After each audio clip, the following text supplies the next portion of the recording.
Скъпи приятели, докато моя колега Дани брои оставащите минути до края на денят започва, аз буквално се излежавам в биофермата. Това обаче съвсем не означава, че след броени секунди ще стана и ще запретна ръкави, за да ви заведа в моята кухня, където да ви покажа как да си направите една от най-свежите рецепти в нашата рубрика.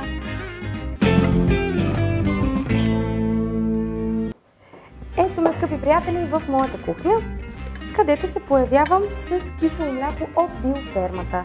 Това, което искам да ви покажа днес е преди да ви направя хрупкави тиквички, и то не просто хрупкави пържени тиквички, а чипс, е да ви покажа как да разпознаете хубавото кисело мляко.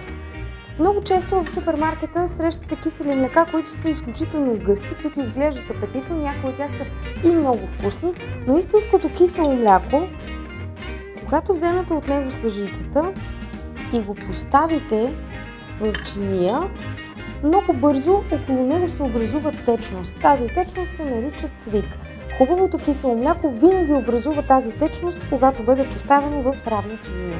След като ви разкрих тайните на хубавото кисело мляко, мога да продължа да приготвим рецептата. За целта взимам няколко хрупкави пресни тиквички и ги нарязвам по специфичен начин.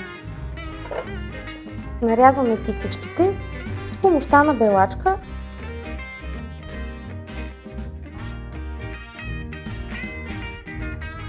В случай, че нямате белачка у дома, можете да нарежете тиквичките много тънко и с нож, но той трябва да бъде много остър, а вие много прецизни.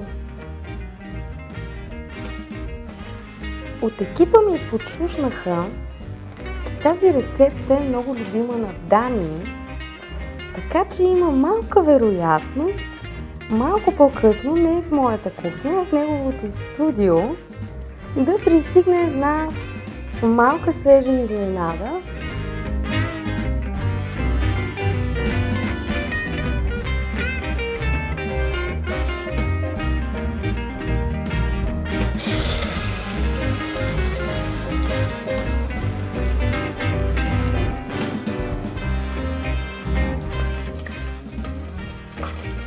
Скъпи приятели, последните ми тиквички са вече готови.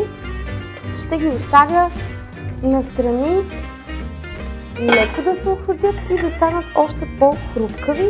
Следващата ми стъпка е да приготвя гарнитурата към нашия чипс, а именно кисело мляко с сол, чесън и копър. Ще добавя и малко олио в него. Щипка сол, разбърквам и ще взема малко копър, който ще го кълцам и ще добавя вътре.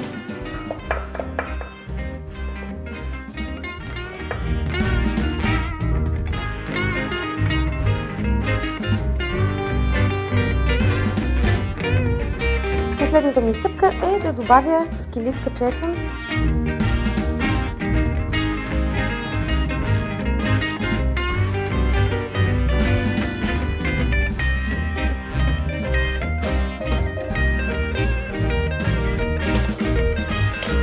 Следващата ми стъпка е направо да сервирам тиквичките в една много красива чиния, да сервирам на вас, зрителите, а кой знае, малко по-късно, всъщност не по-късно, след 20 секунди, тази порция би могла ненадейно да се озове не в моята кухня, а в студиото при Дани. Но дали това ще се случи, ще разберем след малко. Напомням ви да станете фенове в нашата страница във Facebook, която се казва Хапка свежест. И се присягам, за да полея чипса от тиквички с биокисело мляко.